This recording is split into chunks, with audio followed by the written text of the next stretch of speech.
తప్పుదిద్దుకోండి. బోధకుల తప్పుదిద్దుకోండి, సరి చేసుకోండి. బైబిల్ గ్రంథం అంతా మనకి ఏం నేర్పిస్తోందండి? మారు మనసే కదా చెబుతోంది మనకు. బైబిల్ సారాంశం ఏంటంటే నువ్వు మారు, నువ్వెంతటి పాపం అయినా సరే నువ్వు మారు, నేను నిన్ను చేర్చుకుంటాను అంటున్నాడు. మన వల్ల ఏదైనా తప్పు జరుగుతుందా? అంధత్వంతో మనం వెళ్ళిపోతున్నామా? అజ్ఞానంతో మనం ముందుకెళ్ళిపోతున్నామా? మనదే భక్తి అనుకుంటున్నామా?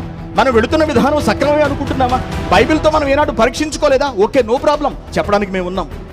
సమాజంలో పేరుకుపోయిన ఈ దురాఘాతాలను అడ్డుకట్ట వేయాలని మనం అనుకుంటున్నామే. ఎందరి బ్రతుకులను బైబిల్తో మార్చాలి అని మనం అనుకుంటున్నామే.